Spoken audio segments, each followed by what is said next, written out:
జై శ్రీరామ్. అనుకున్నట్టుగానే ఎమ్మెల్సీ ఎలక్షన్స్లో బీజేపీ ఉత్తర తెలంగాణలో పట్టు బిగించింది. అటు ఉపాధ్యాయుల్లో కావచ్చు, ఇటు పట్టభద్రుల్లో కావచ్చు,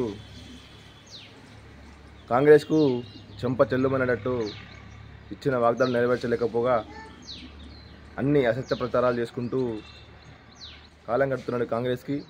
టీచర్లు కానీ పట్టభద్రులు కానీ చెంప చెల్లుమనేటట్టు ఈ 2 ఎమ్మెల్సీలు బీజేపీకి గెలిపించి మరోసారి రుజువు చేసేది ఏంటంటే, ఉత్తర తెలంగాణలో చెప్పిన మాటలు నెరవేర్చకపోతే ఎటువంటి పార్టీనైనా సరే,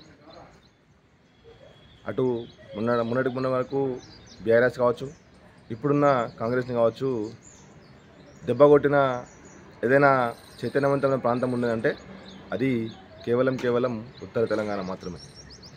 అందుట్లో కూడా నిజామాబాద్ అనేది బీజేపీ అడ్డగా కాషాయం దిశగా పగ్గాలు పట్టుకొని ముందుకు నడుస్తుంది. అటు మా ఎంపీ అరవింద్ నాయకత్వంలో, అదేవిధంగా జిల్లా అధ్యక్షులు దినేష్ గారి నాయకత్వంలో జిల్లాలో అన్ని విధాలుగా పట్టు సాధించే విధంగా ప్రణాళిక రచిస్తున్నారు. రాబోయే స్థానిక ఎన్నికలు కావచ్చు, దాని తర్వాత వచ్చే కార్పొరేషన్ ఎలక్షన్స్ కావచ్చు, వాటిల్లో కూడా సర్పంచులతో పాటు జడ్పీటీసీ ఎంపీటీతో పాటు జడ్పీ చైర్మన్తో పాటు మున్సిపల్ మేయర్ని కూడా కైవసం చేసుకునే విధంగా ప్రణాళిక రచిస్తున్న మా ఎంపీ గారు, అదేవిధంగా జిల్లా యంత్రాంగం రాబోయే రోజుల్లో చూసినట్టయితే కాంగ్రెస్ చెప్పినటువంటి వాగ్దానాలు ఏవైతే ఉన్నాయో, విద్యార్థులకే కావచ్చు, మహిళలకే కావచ్చు, టీచర్లకే కావచ్చు, వాళ్ళు నెరవేర్చకపోగా కాలం గడుపుతున్నారు.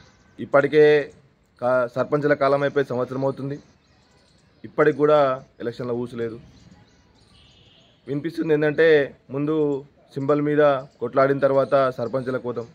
ఏ సింబల్ మీద కొట్లాడినా కాంగ్రెస్ వాళ్ళకు మాత్రం ఢిల్లీలో వచ్చినట్టే గుండు సున్నా వస్తారు. పుణ్య స్నానాలు ఆచరించి వచ్చింది అంటే దేశం మొత్తం మీద ప్రతి 5 మందిలో ముగ్గురు ప్రయాగరాజ్ పోయొచ్చింది. అంటే హిందూ ధర్మం కాషాయం వైపు ఎంత పెద్దగా తిరుగుతుందో ఆలోచన చేసుకోవాలి. అన్నారు కదా, 15 నిమిషాలు ఇడిస పెడితే మేము మా తడాకా చూపిస్తామని. కొడుక మొన్న చూడండి, అసలు ఎటువంటి లేకుండా మేము ఒక 15 నిమిషాలు కాదనుకుంటే మీరు చూస్తామని వెళ్ళిపోతారు. కానీ మేము అట్లా అనుకోవట్లేదు. కాబట్టి ఇప్పటికైనా తగ్గి అణిగిమణిగి ఉండండి. రాబోయే రోజుల్లో ఖచ్చితంగా బీజేపీ జెండా తెలంగాణలో ఎగరేస్తాం, స్థానిక ఎన్నికల్లో ఎగరేస్తాం, అట్లానే కార్పొరేషన్లో కూడా ఎగరేస్తాం. మా ఎంపీ గారి ఆధ్వర్యంలో, అరవింద్ గారి ఆధ్వర్యంలో, అలాగే మా జిల్లా అధ్యక్షుడు దినేష్ కులాచారి గారి ఆధ్వర్యంలో ఖచ్చితంగా ఈసారి కాషాయ జెండా ఎగురుతుంది, ఎగరేస్తాం. ఎందుకంటే మేము కార్యకర్తలం కూడా చాప కింద నీరులాగా ఖచ్చితంగా పార్టీ చెప్పిన పనిని నిర్వహిస్తూ మా కర్తవ్యం నెరవేరుస్తూ కార్యక్రమాలను విజయవంతంగా ముందుకు తీసుకెళ్తున్నాం. కాబట్టి ఖచ్చితంగా ప్రజల లోపల మేము ఉన్నాం. ప్రజలు కూడా బీజేపీ వైపు చూస్తున్నారు. ఇప్పుడు ఏం జరుగుతుంది దేశంలో, ఏం జరుగుతుంది రాష్ట్రంలో, ఏం జరుగుతుంది గల్లీలో అనేది ఖచ్చితంగా అందరూ ఈ రోజులలో ఎవరు కూడా ఆలోచన లేకుండా లేరు. జరిగేదాన్ని ప్రతి ఒక్కరూ క్షుణ్ణంగా పరిశీలిస్తారు. కాబట్టి మేము రాబోయే రోజులలో ఖచ్చితంగా బీజేపీ జెండా ఎగరేస్తాం. స్థానిక సంస్థల ఎలక్షన్స్ కావచ్చు, ఒకవేళ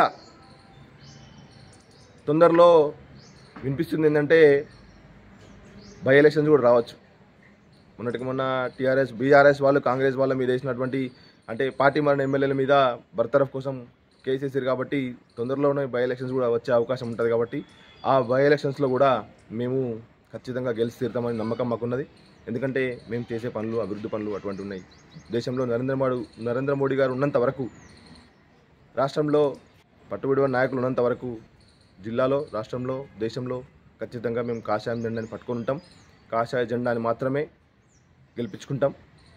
ఆ ధీమా వ్యక్తం చేస్తున్నాం. కాబట్టి స్థానిక సంస్థలు, ఎందుకంటే ఎమ్మెల్సీ అయిపోయింది.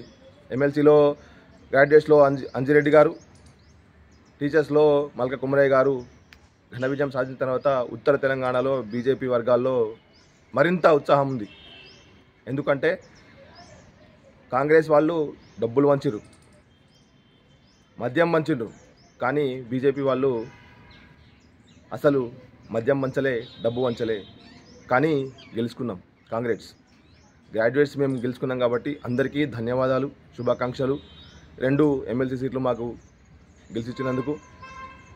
కాబట్టి మీ నమ్మకాన్ని మేము వమ్ము చేయం. మీరు ఏదైతే నమ్మకం మాపై నుంచి మాకు ఈ 2 ఎమ్మెల్సీ సీట్లు ఇచ్చిండ్రో దాన్ని పూర్తిగా నెరవేరుస్తామని ధీమా వ్యక్తం చేస్తూ మా పార్టీ నాయకత్వం దాని వైపుగా అడుగులు వేస్తారని, దాని వైపుగా అభివృద్ధి పనులు చేస్తారని, అభివృద్ధికి ఏ విధమైతే వాళ్ళ ఏదైతే ఆలోచన ఉన్నదో ఆ ఆలోచనను పకడ్బందీగా అమలు చేస్తారని మాకు నమ్మకం ఉంది. కాబట్టి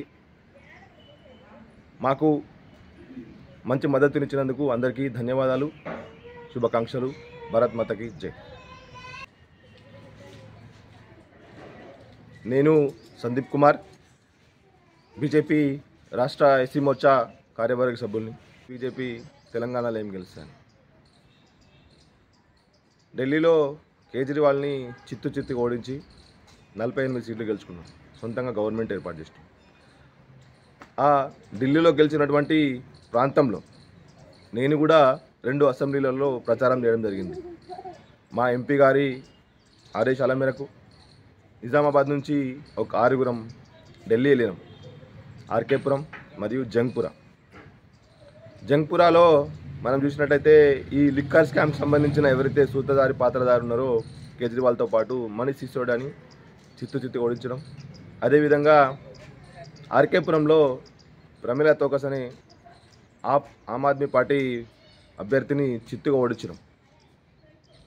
ఆ ఘనత కూడా ధర్మపురి అరవింద్ గారు దక్కుతుంది. ఎందుకంటే ఈ 2 అసెంబ్లీలు ధర్మపురి అరవింద్ గారు ప్రత్యక్షంగా పర్యవేక్షణ చేసి ప్రణాళిక రచించి ప్రణాళికబద్ధంగా ఆ రెండింటిని కైవసం చేసుకోవడం జరిగింది. ఎక్కడైనా అడుగుపెట్టిన చోటల్లా విజయం కైవసం చేసుకుంటూ ముందుకెళ్తూ రాబోయే రోజులలో స్థానిక ఎన్నికలు కావచ్చు, కార్పొరేషన్ ఎలక్షన్స్ కావచ్చు గెలుచుకొని ఈసారి రాబోయే రోజులలో స్థానిక ఎన్నికలతో పాటు ఎప్పుడు ఎలక్షన్స్ వచ్చినా బీజేపీ తెలంగాణలో పట్టు బిగించి కాషాయం జెండా రెపరెపరాలు చేస్తారని చెప్పేసి మేమందరం కార్యకర్తలం, నాయకులం ధీమా వ్యక్తం చేస్తున్నాం. అదేవిధంగా ఎగరేస్తాం కూడా. ఎందుకంటే మేము ఏదో మాట వరుసకు చెప్పట్లేదు. ఎందుకంటే మేము తీసుకుంటున్నటువంటి నిర్ణయాలు కావచ్చు, మేము చేస్తున్నటువంటి అభివృద్ధి పనులు కావచ్చు. మొన్న ప్రయాగరాజ చూడండి, కుంభమేళాలో ఎంతటి సౌకర్యాలు ఏర్పాటు చేసింది. అది కేవలం భారతీయ జనతా పార్టీతో మాత్రమే సాధ్యమవుతుంది. ఎందుకంటే అన్నారు పైసలు ఖర్చు పెడుతుండ్రు, అనవసరంగా కుంభమేళాకి అంతమంది రారు అని.